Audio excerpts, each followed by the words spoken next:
خشیت کے ساتھ وجود کانپتا ہے، وہ کسی نے کہا تھا کہ آنسو قربت کا سبب ہوتے، جب آپ کی روح کسی کی روح سے ملتی ہے تب آنسو نکلتے۔ جب تو اللہ سے پورا جڑ جاتا ہے نا، جب رسول کائنات کی بارگاہ سے تیری پوری توجہ لگ جاتی ہے، پھر آنسو بن کر دل تے پار پوے جس ویلے ادو پار بناون اکھیاں تے بے درداں محبوباں دے سارے ناز اٹھاون اکھیاں۔ عزیز دوست، جب آپ پورے طور پر جڑ جاتے، او یارو کتنا روئے ہیں مسلمان اقوام متحدہ کے سامنے جا کے، کتنی قراردادیں پیش کی تم نے سلامتی کونسل میں، حتیٰ کہ مسلمانوں کے جو امیر ملک تھے ان کی تنظیمیں بنی، کوئی مسلمانوں کی داد رسی کو نہیں پہنچا۔ میری کو بہت لمبی عمر تو نہیں ہے، پر میں نے برما میں مسلمانوں کے کٹتے ہوئے حالات دیکھے، خبریں آئیں، ہم نے دیکھی کٹتے اور سسکتے مسلمان ہم نے دیکھے۔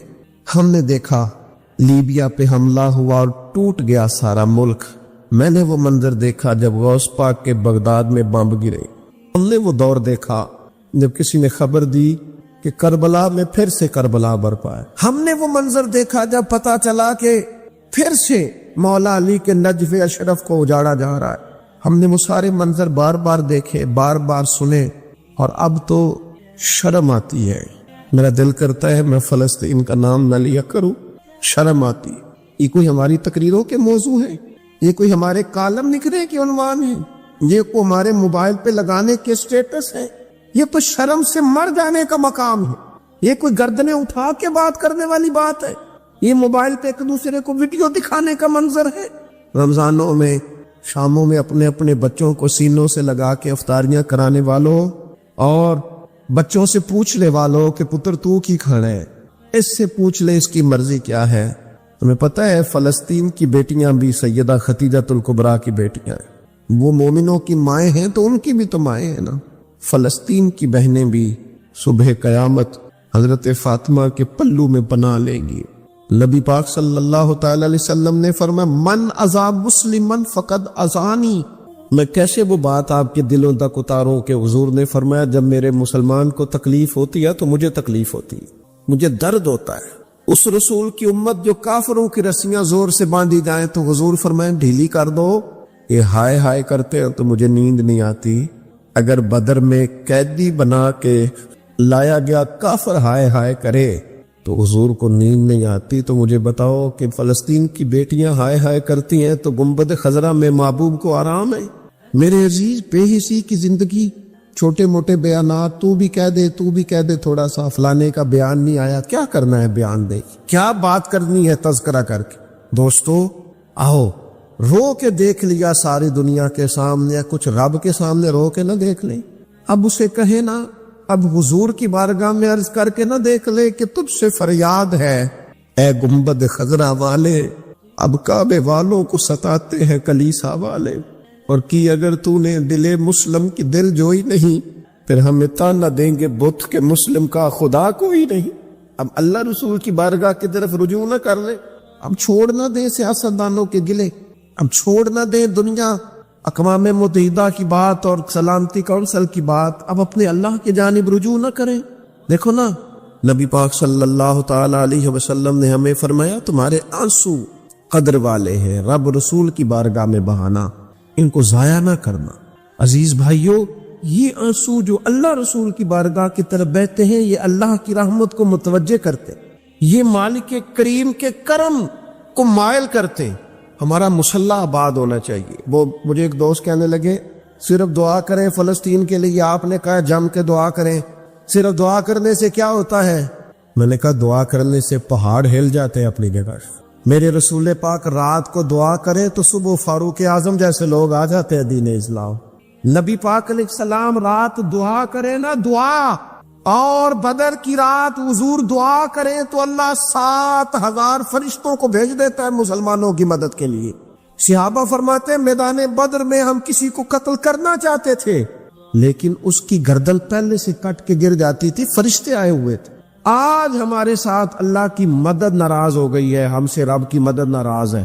ہماری مجموعی غلطیاں، قومی کوتاہیاں، بددیانتیاں، رشوت خوریاں، ہمارے جھوٹ، ہماری بد اخلاقیاں، مجموعی طور پر سوسائٹی کی مادہ پرستی، اخلاقی رویوں کی گراوٹ، لوٹنا، اپنا حصہ وصول کرنا، جگہ جگہ پہ کمیشن مقرر کرنے، ہر شخص کا ذات کے لیے سوچنا، اللہ کی مدد پھر روٹ جایا کرتی ہے، ناراض ہو جایا کرتی ہے۔ سب سے ضروری کام یہ ہے، سب سے ضروری کام کہ اللہ کی مدد شامل ہو۔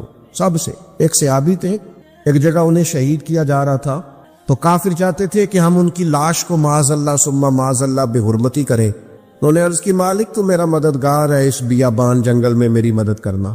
شہد کی مکھیاں آ گئی، ان کے پورے وجود کو چھپا لیا، کوئی چیز قریب آئی نہیں، اور لوگ کہتے ہیں مکھی اٹھ کے بیٹھے تو زخمی کر دیتی ہے، لیکن وہ اٹھ کے گئی تو وجود پہلے سے زیادہ تر و تازہ تھا۔ اللہ نے محفوظ کر لیا وجود ان لوگوں کا، اللہ نے حفاظت فرمائی، اللہ کی مدد شامل تھی، اللہ کی مدد۔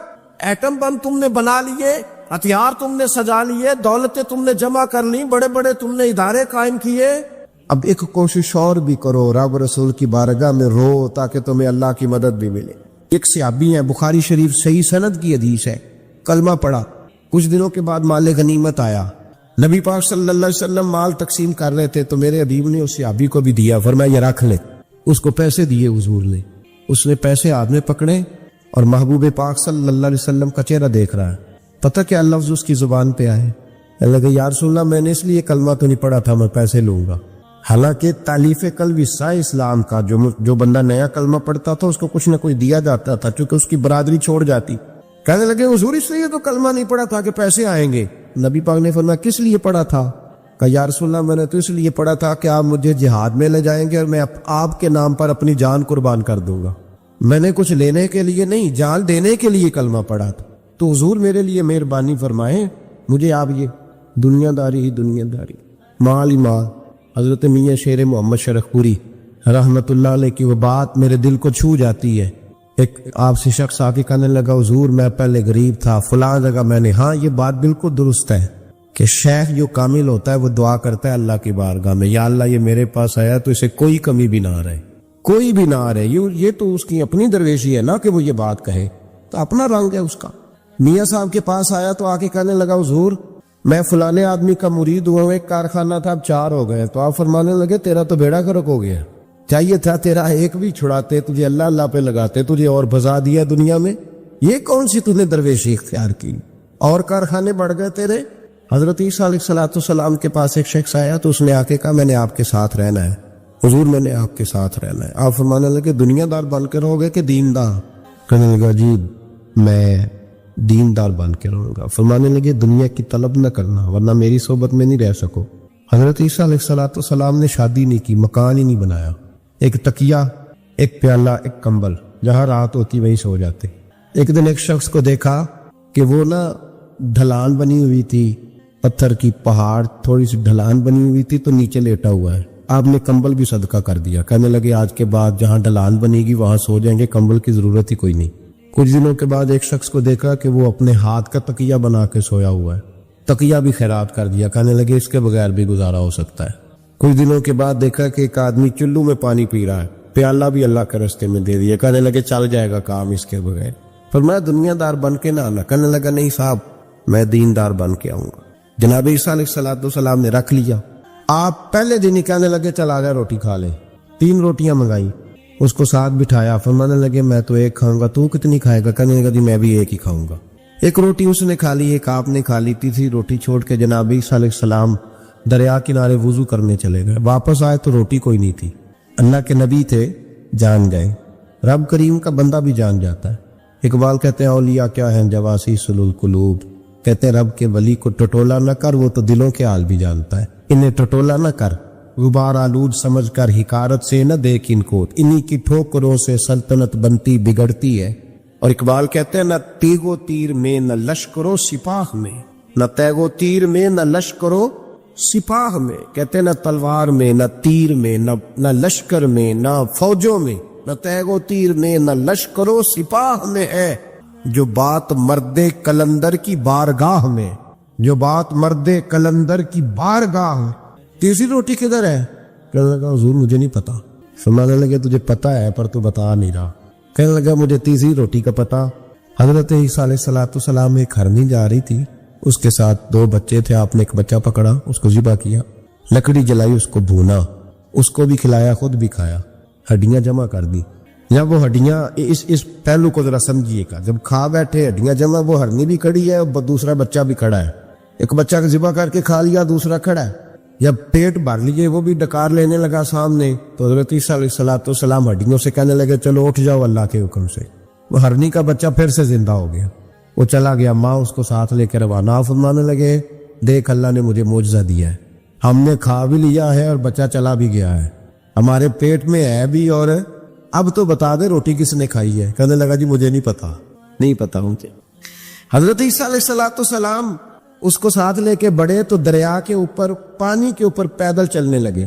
دریا پار کر گئے, فرمانے لگے تو پانی پہ چلتا رہا ہے, سارا پانی کراس کر گیا ہے تو ڈوبا نہیں, اب بتا دے روٹی کس کے پاس ہے.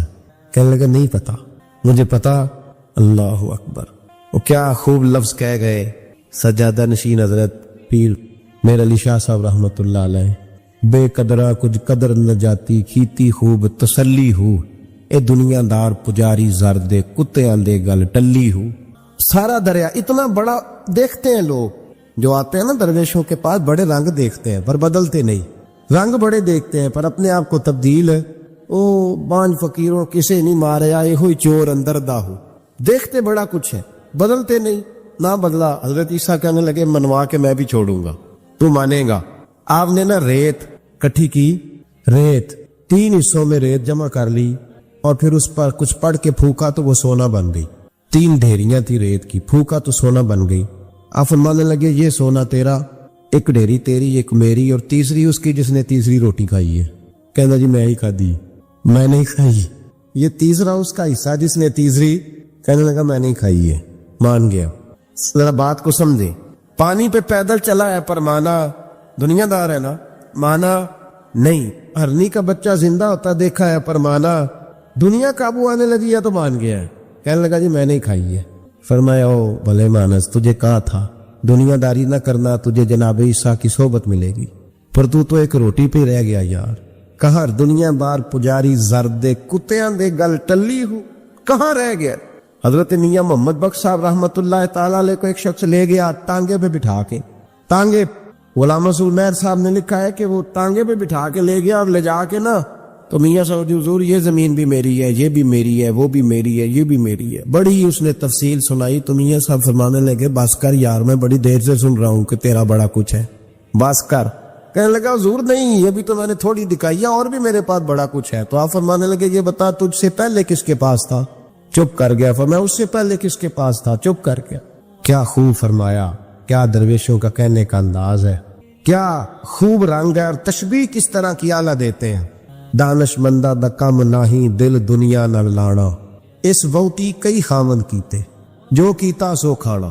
اس ووٹی کئی خامند کیتے, جو کیتا. یہ دکان میری ہے تو پہلے کس کی تھی, اس سے پہلے کس کی تھی. یہ گاڑی میری ہے تو اس سے پہلے کس کی تھی صاحب, یہ کسی نہ کسی کی تھی, اور تیرے بعد بھی کسی نہ کسی کی ہو جائے گا. اس ووٹی کئی خامند کی, جو کیتا سو. حضرت عیسیٰ کہنے لگے تو نے ایک پیغمبر کی صحبت ضائع کر دی صرف دنیا داری کے لیے. فرمانے لگے میں نے کیا کرنا ہے سونا, تو تینوں کے تینوں ڈیریاں تو ہی رکھ لے, تیری ہیں, پر تو نے زیادتی کی, تو نے قیمت نہیں ڈالی ہماری صحبت کی. آپ اٹھ کے چلے گئے. صحرا کا علاقہ تھا, وہ شخص وہیں بیٹھا تھا, ابھی سمیٹ ہی رہا تھا کہ 2 ڈاکو آ گئے, تلواریں پکڑی ہوئی ہیں. کہنے لگے چل دوڑ جا, سونا مارا ہے, تو کدھر سے آ گیا. منت کی. کہنے لگا چلو مہربانی کرو, 3 حصوں میں ہے, 2 لے لو, ایک تو مجھے دے دو, ایک تو دے دو. منت کرنے لگا. وہ مان گئے. کہنے لگے چلو ٹھیک ہے. دوستی کر لی, نام پتہ پوچھ لیا, گفتگو ہونے لگی. تھوڑی دیر بیٹھے تو ایک دوسرے سے فرینک ہو گئے, بے تکلفی شروع ہوئی. تو کہنے لگے بھوک بڑی لگی ہے, روٹی تو لاؤ. ایک کو بھیجا, ڈاکوؤں میں سے ایک کو بھیجا کھانا لینے, وہ کھانا لینے چلا گیا. اب یہ دونوں پیچھے رہ گئے, ایک وہ روٹی کھانے والا اور ایک ڈاکو. تو آپس میں کہنے لگے یار یہ تیرا پوچھتا ہے وہ روٹی کھانے والا, تیرا اس کے ساتھ کیا تعلق ہے. کچھ بھی نہیں, ڈاکو سجل ہے. کہنے لگے ایسے ہی اتنا سونا اسے دے رہے ہیں, آتا ہے تو دونوں پکڑ کے مار دیتے ہیں اس کو, اور سونا دونوں آدھا آدھا بانٹتے ہیں. بالکل ٹھیک ہے, میرا کون سا چچا کا بیٹا ہے, چھوڑو. ویسے اس دور میں چچا کے بیٹے بھی پکڑ ہی لیتے ہیں اگر کبھی مسئلہ بن جائے تو. چلو جی فیصلہ ہو گیا. اب وہ جو گیا وہ بھی تو دنیا دار تھا نا, اس نے کھانا خریدا تو اس نے کہا میرا کون سا ان سے یارانہ ہے. اس نے روٹی میں زہر ڈال دی ہے. اس نے کہا میں ان کو ماروں گا اور سارے سونے پہ قبضہ کروں گا. حب الدنیا راست من کل خطیہ، ہر برائی کی جڑ ہے۔ وہ کھانا لے کے آیا، ابھی اس نے رکھا ہی تھا، دونوں نے حملہ کر دیا، پکڑا اور مار ڈالا۔ وہ مر گیا، اب یہ مزے سے بیٹھ کے روٹی کھانے لگے، سیر ہو کے پیٹ بھر کے روٹی کھائی، چند لمحے گزرے تو دھڑام سے روح پرواز کر گئی۔ حضرت عیسیٰ 1 گھنٹے کے بعد گزرے، 3 لاشیں پڑی اور سونا ویسے کا ویسا پڑا، ایس روٹی کئی خامن کیتے، جو کیتا سو کھانا، سونا ویسے کا ویسے پڑا ہے۔ جناب عیسیٰ علیہ السلام کھڑے ہو کے اپنے حواریوں سے کہنے لگے، اس کو کہا تھا تو صحبت حاصل کر، دنیا داری سے بچ، لیکن اس نے دنیا داری کو فوقیت دی، ایک پیغمبر کی صحبت کو فوقیت۔ آج نقصان یہ ہوا ہے کہ خود مرا ہے اور 2 لاشیں اور بھی اس نے ساتھ کٹھی کر لی۔ دنیا داری سے بچ جائے، اس سے بچے، ضرورت کی حاصل کریں، ضرورت سے زیادہ نہیں، ضرور محنت کریں، جد و جہد، حلال روزی کمائیں اللہ کے راستے میں دینے کے لیے، غریبوں کی مدد کرنے کے لیے ضرور کریں گا، لیکن اس کو مشن نہ بنائیں، یہ مشن نہیں۔ اگر آپ نے صبح سے لے کے شام تک 3 گھنٹے وقت گزارا ہے تو پھر آپ کا 2 گھنٹے اگر دنیا میں گزرے تو 1 گھنٹہ دین میں گزرنا چاہیے نا، ورنہ آپ کا دن ضائع ہو گیا ہے۔ کم از کم تیسرا حصہ تو دین کو دو۔ ہمارے بزرگوں نے ضمناً دنیا داری رکھی، ضمناً کہتے تھے ہم تو اتنی روزی کماتے ہیں کہ کمر سیدھی ہو سکے۔ ایک تو میرے عزیز یہ یاد رکھے کہ اپنے ہمہ وقت زندگی کو، دنیا کو ٹائم نہ دے، دنیا کو اتنا ٹائم دیں جتنی کہ اس کے لیے۔ حضرت علی المرتضیٰ رضی اللہ تعالیٰ عنہ کا ایک فرمان یاد رکھیں، آپ فرمایا کرتے تھے میں دنیا کے لیے اتنی محنت کرتا ہوں جتنا میں نے دنیا میں رہنا ہے، اور آخرت کے لیے اتنی محنت کرتا ہوں جتنا میں نے آخرت میں۔ جو آدمی 500 سال پہلے فوت ہو گیا تھا وہ کہاں ہے؟ ابھی قبر میں۔ زندگی کتنی گزار کے گیا؟ 60 سال 70 سال۔ جتنا دنیا میں رہنا ہے اتنی اس کے لیے جد و جہد کریں، جتنا جانا ہے اتنا جانے کے لیے محنت کریں، اپنے آپ کو ضائع نہ کریں۔ اور یہ جو اللہ اللہ سیکھ رہے ہیں لوگ درویشی کے راستے پہ، ان کے لیے تو موت ہے، یاد رکھیں۔ جتنا زیادہ دنیا کی طرف جائیں گے اتنا، دیکھیں نا اللہ تعالیٰ شراکت کو تو پسند فرماتا ہی نہیں۔ اگر آپ نے، اور پھر میں نے کہا کہ جس بندے نے، اس نے نماز پڑھتے بھی یہی سوچا ہے کہ میں نے نکل کے پیسے لینے ہیں، کیا اس نے حاصل کیا؟ اپنے آپ کو خوددار رکھیں، کبھی کسی موقع پر کسی بھی لحاظ اپنے آپ کو دنیا داری کے معاملے سے کمزور ظاہر نہ کریں۔ دنیا کا پیار جہاں آ گیا وہ ختم، طریقت ختم۔ اگر آپ کی جد و جہد، اور یاد رکھ لیں آپ روحانی طور پہ مریں گے جس دن توجہ دنیا کی طرف کر لیں، اللہ اللہ کی لذت ضائع ہو جائے گی۔ اور پھر ایک اور بات لکھ لیں، تجربے کی روشنی میں عرض کر رہا ہوں، لکھ لیں اس کو کسی جگہ، کسی ایسی جگہ نقش کر لیں جہاں سے کبھی مٹے نہ۔ ہم نے اپنے بزرگوں کی صحبت میں رہ کے ایک تجربہ سیکھا ہے، جس کی پیسے کی طرف توجہ ہوتی ہے، پیسے اس کے آگے دوڑنے لگ جاتے ہیں، وہ دوڑتے ہیں، تو تھک جائے گا، ان تک پہنچ نہیں سکتا، تھکا کے ماریں گے تجھے پیسے، اور تو اپنا چہرہ پھیر پیسوں کی جانب تیرے پیچھے دوڑنے لگ جائیں گے، پیچھے پیچھے دوڑیں گے، بھاگتے پھریں گے تیرے پیچھے، بھاگتے ہیں پیچھے۔ لوگ کہتے ہیں نہیں رہنے دو، ضرورت نہیں۔ دنیا کا مزاج ہے، جو دنیا کے پیچھے بھاگتا ہے اس کے آگے بھاگتی ہے، اور جو منہ موڑ لیتا ہے اس کے پیچھے لگ۔ درویشی اختیار کرنے کا ارادہ تو کریں، ہم پروگرام ہی نہیں بناتے، ہمارا ارادہ ہی نہیں بنتا، ارادہ تو کریں۔ اور بھائی جس دن ارادہ ہو جاتا ہے اسی دن اللہ نوازنا شروع کر دیتا ہے، جس دن ارادہ ہوتا ہے اسی دن اللہ کہتا ہے چل کھول گیا، وَيَرْزُقُهُ مِنْ حَيْثُ لَا يَحْتَسِبُ، اب تجھے وہاں سے دینا جہاں سے تیرا کبھی گمان بھی نہیں گیا ہوگا۔ اس لیے میرے بھائی توجہ اللہ کی طرف، خبردار یہ دنیا داری جتنی اس کی ضرورت ہے اس کو اتنا کرو۔ میرے نبی پاک نے زہد اختیار فرمائے ہیں، زہد، دنیا داری۔ پیسے بڑے اچھے ہوتے تو سب سے زیادہ میرے مصطفیٰ کی تجوری میں ہوتے، سب سے زیادہ۔ اگر آپ توجہ دنیا داری کی طرف کریں گے تو حالات خراب ہو جائیں گے، توجہ رب رسول کی طرف رکھیں، بڑی جلدی بہتری۔ محمود غزنوی نے نا ہیرے بکھیر دیے، خزانوں کے منہ کھول دیے، کہنے لگا جو جس پہ ہاتھ رکھے گا شاید اسی کی ہو جائے گی۔ کھول گئے دروازے، جو لوگ دوڑے، پتہ تھا بادشاہ کے پاس کیا ہے، یوں سمجھ لے کسی نے پجاروں پہ ہاتھ رکھ دیا، کسی نے جا کے تو وہ جہاں بندھے ہوئے تھے بڑے بڑے جانور استبل میں، اس نے کہا حویلی گھوڑوں سمیت میری، کسی نے کسی شے پہ، کسی پہ کسی شے، دوڑنے لگے، جس پہ جو ہاتھ رکھے اسی کی۔ ایاز بڑا سیانہ تھا، پیچھے سے اٹھا دھیما دھیما آ کے تو محمود غزنوی کے کندھے پہ ہاتھ رکھ دیا۔ اس نے کہا تجھے کوئی شے نہیں چاہیے؟ کہا بادشاہ تو وعدے پہ قائم رہے، تو نے کہا تھا جو جس پہ ہاتھ رکھے گا اسی کا ہو جائے گا، تو مجھے جو شے چاہیے تھی میں نے ہاتھ رکھ دیا ہے، اب تو بتا وعدے پہ قائم ہے کہ نہیں؟ تو محمود نے اٹھ کے سینے سے لگایا، ماتھا چوما، کہا یاز بات ختم ہو گئی، دنیا دنیا داروں کی، مال مالداروں کا، ہر شے جس نے جو مانگی اس کی، اور ایاز محمود تیرا ہی رہے گا، محمود تیرا ہی رہے گا، محمود تیرا ہی رہے گا۔ نہ وہ غزنوی میں تڑپ رہی، نہ وہ خم ہے زلف ایاز میں، نہ وہ حسن میں رہی شوخیاں، نہ وہ عشق میں رہی گرمیاں، کہا یہ تیرا ہی رہے گا۔ او بھائی، ایاز ہمیشہ فائدے میں رہا، ہمیشہ اس کے لب ہلتے تھے تو محمود ہر شے نچھاور کر دیتا تھا۔ کیوں ایک پجاروں کے پیچھے بھاگتے ہو؟ وہ چابی کیوں نہیں لیتے جس سے سارے خزانے کھل جاتے ہیں؟ وہ چابی کیوں نہیں لیتے جس سے سارے خزانے کھل جاتے ہیں؟ وہ چابی حاصل کرو، بس جس کا محمود ہو گیا وہ بچ گیا، اور جو پجاروں کے پیچھے الجھ گیا وہ بس ختم ہو گیا معاملہ۔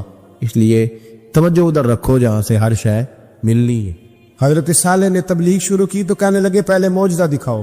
جی آج تو نہیں نا لوگ معجزے مانگتے، آج بھی لوگ کرامتیں اور معجزے، اللہ معاف کرے، جو چیزیں معجزہ تو ہو نہیں نہ سکتا، لیکن آج بھی لوگ، آپ یقین کریں، کہتے ہیں یہ بڑی نمازیں پڑھتا ہے تو پھر بخشا کیوں نہیں گیا، پھر کیوں نہیں منو سلوا کیوں نہیں اترا اس پر، پھر میں بھی اسی طرح ہی ہوں، کیا اس کے اندر خوبی آ گئی؟ مولوی بھی ویسے ہی ہے، صوفی بھی ویسے ہی ہے، لوگ مان نہیں رہے، لوگ دلیلیں مان نہیں رہے، ابھی بھی لوگ بحث نہیں کرتے، کیا فرق آ جائے جی، ویسے ہی ہیں سارے۔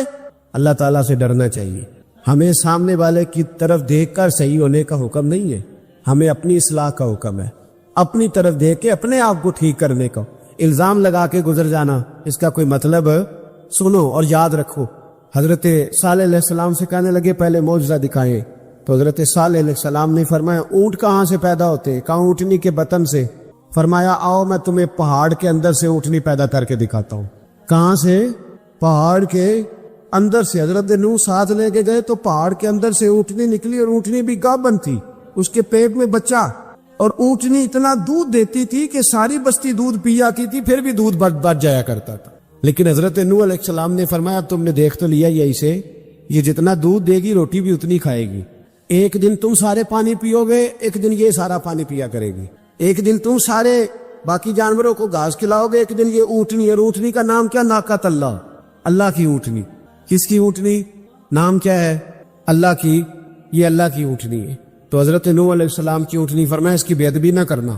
باز نہیں آئے لوگ، باز نہیں آئے، کہنے لگا جی دودھ دینا تو ٹھیک ہے، پر یہ جو سارا پانی پی جاتی ہے نا یہ صحیح نہیں، یہ جو ساری گھاس کھا جاتی ہے یہ نہیں تھی، دودھ دینا تو ٹھیک ہے پر یہ نہیں صحیح۔ آپ نے فرمایا اسے کچھ نہ کہنا، اللہ کی اونٹنی ہے۔ میں کہا کرتا ہوں ان لوگوں نے ناقۃ اللہ کی بے ادبی کی، حضرت نوح علیہ السلام کی اونٹنی کی ٹانگیں کاٹ دی، صالح علیہ السلام کی۔ اور دیکھو اللہ بڑا بے نیاز ہے، اگر پیدا کرنا جانتا ہے تو حفاظت کرنی نہیں جانتا، لیکن رب کریم نے فرمایا نہ کرنا۔ انہوں نے ان کے پیر کاٹ دیے، کانوں پہ چھریاں لگائیں۔ اونٹنی جب مر گئی، اونٹنی اللہ تبارک و تعالیٰ کی وہ اونٹنی جب مر گئی تو حضرت صالح علیہ السلام کی قوم پر رب کریم نے زلزلہ بھیجا۔ اذا زلزلت الارض زلزالہا، جب زلزلے آئے گے، اور جب ان کا زلزلہ آنا ہے، زلزلہ آتا ہے نا، کیا کرتی ہے قوم؟ لا الہ الا اللہ، لا الہ لا الہ الا اللہ، کلمے جاری ہو جاتے۔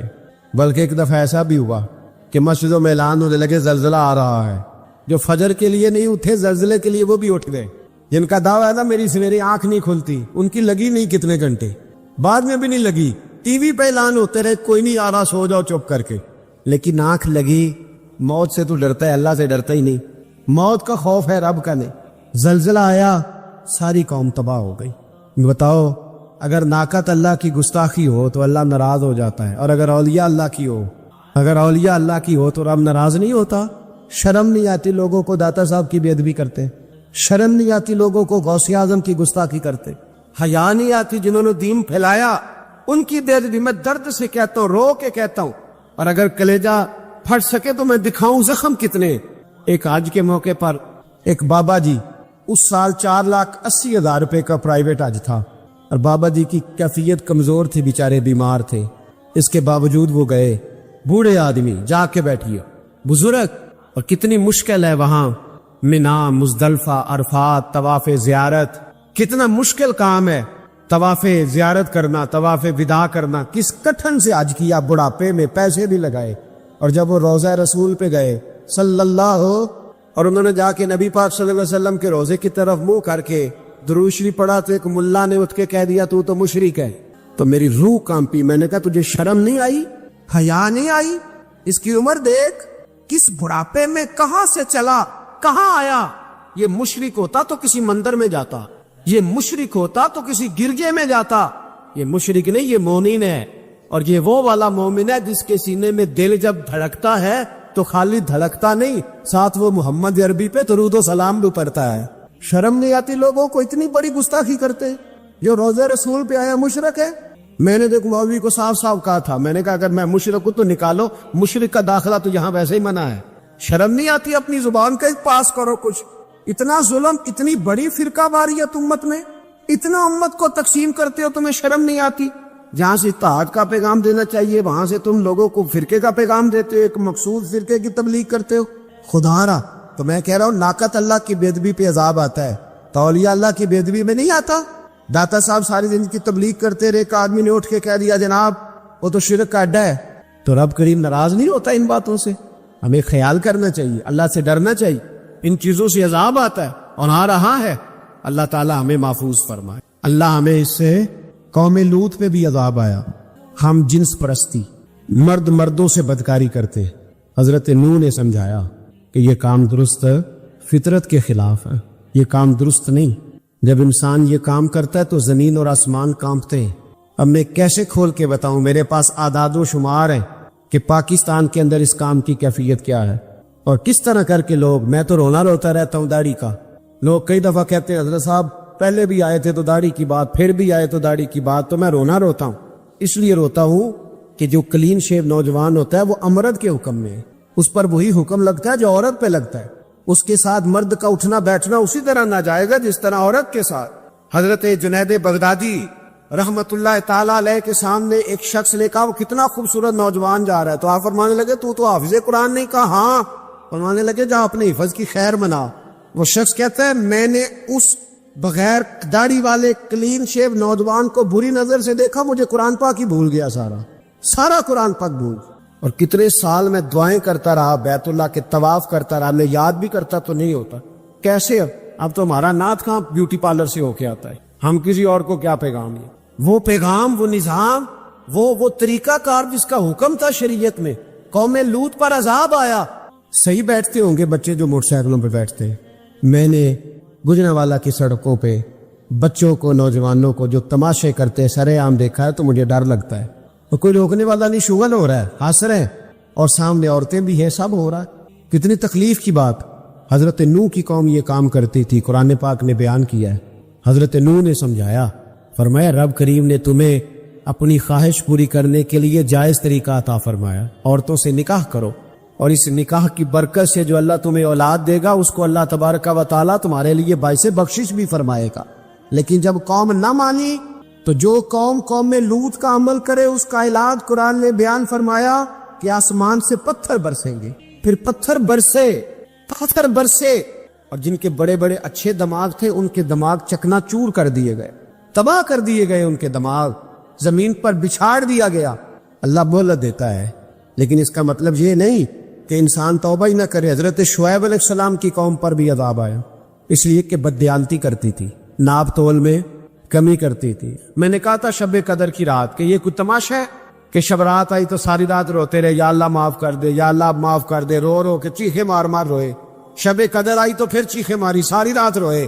تو جس بندے کا پروگرام ہی نہیں سویرے بدلنے کا, دکان پہ بیٹھ کے پھر وہی ناپ تول میں کمی, پھر وہ اللہ تعالیٰ معاف کرے. میں ایک مضمون پڑھ رہا تھا تو وہ فوڈ کے اسپیشلی لوگ تمہیں لکھا تھا مہربانی کرو ملاوٹ ہی اچھی چیز کی کر لو. مرچ میں کیری تو نہ ملاؤ اینٹوں کی, وہ تو بیمار کرتی ہے, وہ تو خون کی آنتوں کو روک دیتی ہے. وہ کہنے لگا, اور وہ کہتا ہے میں تمہیں بتاتا ہوں کون کون سی چیز ملائی جا سکتی ہے, وہ ملا لو. خدا را اس قوم پہ رحم کرو, مہربانی. ایک دوست ہے ہمارے, میں وزیر آباد میں ان کے گھر بیٹھا تھا تو ایک میڈیکل, میرا کسی شخص پہ اعتراض کرنے کا میں مجموعی بات کرتا ہوں. میں ایسے ڈاکٹروں کو جانتا ہوں جو اللہ تعالیٰ فضل کرے سچ مچ کے نیک ہیں, اچھے لوگ. تو بچے کا میڈیکل سٹور ہے, تو والد بیمار ہو گیا, تو کہتا ہے ابا جی ڈاکٹر صاحب نے کہا آپ کو ڈریپ لگنی ہے. تو سگے باپ کو ڈریپ لگانے لگا, تو باپ کیا کہتا ہے پتر تیری مہربانی مینو کوئی اصلی لائی, اور نہ لائی جڑی لوکاں نو لانا ہے. اب وہ پیار سے سنا رہا ہے بات. میں نے اسے کہا کہ یہ تو ڈوم مرنے کا مقام ہے نا, ڈوم مرنے کا مقام. جس ملک کے اندر دوائی بھی صحیح نہ بکے, اصلی نہ ملے, دوائی بھی اور پھر وہ قوم کہے کہ ہم نے تو پورے روزے رکھے، ہم نے تو بڑا صدقہ اور خیرات کیا، دوائی بھی اصل نہ ملے۔ جناب شعیب علیہ السلام کی قوم ناپ تول میں کمی کرتی تھی، تو اللہ تبارک و تعالیٰ نے ان پر بتا عذاب کس طرح کا بھیجا، شدید گرمی ہوئی۔ اللہ ہمیں محفوظ فرمائے، سارے آمین کہہ دیا۔ دیکھیں کتنا اچھا موسم کر دیا رب کریم، اللہ ہمیں محفوظ فرمائے، اللہ رحمت فرمائے۔ شدید گرمی کی لہر آئی، باہر اتنی گرمی ہوئی کہ لوگ اپنے گھروں میں گھس گئے۔ جس طرح سورج کی شعاعیں گھروں کے اندر داخل ہو جاتی، اس طرح گرمی کی لہر اندر داخل ہوئی، اور جس طرح کسی کو آگ لگ جائے تو وہ آدمی اچھلتا کودتا ہے نا، اس طرح یہ لوگ اچھلنے لگے اور اچھل کود کے مر گئے۔ جرم کیا تھا؟ ناپ تول میں کمی کرتے۔ حضرت داؤد کی قوم بھی تباہ ہوئی۔ جرم کیا تھا؟ ہفتے والے دن مچھلیاں نہیں پکڑنی تو یہ پکڑتے تھے۔ حکم ہے نا مسلمان کو نماز کے ٹائم کوئی اور کام نہیں کرنا، نماز پڑھنی ہے۔ میرا خیال ہے مسلمان تو فٹافٹ آ جاتے ہیں، سارے پہنچ جاتے ہیں نا مسجدوں میں۔ ہلکا ہلکا بول رہے ہیں، کیوں نہیں پہنچتے؟ اگر حضرت سیدنا، اور پتہ انہیں سزا کیا ملی؟ اللہ نے فرمایا اس ٹائم عبادت کرنی ہے، کام نہیں کرنا، وقت نہیں ہے کام کا۔ انہوں نے مچھلیاں پکڑی، 12,000 لوگ تھے۔ پتہ ہے مالک نے سزا کیا دی؟ بندر بنا دیا اللہ کریم۔ قرآن مجید کا پہلا سپارہ پڑھے، فَجَعَلْنَاهَا نَكَالًا لِمَا بَيْنَ يَدَيْهَا وَمَا خَلْفَهَا۔ اللہ فرماتے پچھلوں کے لیے بھی عبرت بنا دیا، بعد والوں کے لیے بھی عبرت، نشان عبرت بنا دی۔ بندر بن گئے، اور جو ان کے دوست جو بچ گئے تھے ان کے پیر چومتے تھے، روتے تھے۔ 3 دن بندر بن کے زندہ رہے، پھر اللہ نے سب کو اجتماعی موت دے دی۔ اگر مسلمان سے اللہ کہے کہ نماز کے ٹائم کاروبار نہیں، جمعے کے ٹائم کاروبار ہے، تو مسلمان کہتا ہے نہیں مجھے مہلت ملی ہوئی ہے۔ یہ تو اس وقت پتہ چلتا ہے نا جب بچے ڈیوٹی لگاتے، ہاں ہاں ہاں عذاب آتا ہے، اس وقت پتہ چلتا ہے۔ میں نے دیکھا یہ منظر، اس وقت پتہ چلتا ہے جب بچے کسی ملازم 6,000 کی ڈیوٹی لگاتے، کہتے ہیں ابے کا دھیان رکھنا، ہم دکان پہ بیٹھنے لگے۔ پھر اسے سمجھ آتی ہے اگر میں نماز کے ٹائم مسجد میں ہوتا تو آج میری اولاد میری خدمت میں ہوتی۔ میں نماز کے ٹائم مسجد نہیں گیا تو بچوں نے 6,000 کا ملازم بٹھایا ہے، ابا جی کا خیال رکھ، ایک نرس بلائی ہے، تو خیال رکھ۔ کدھر ہوتے ہیں مسلمان نماز کے ٹائم؟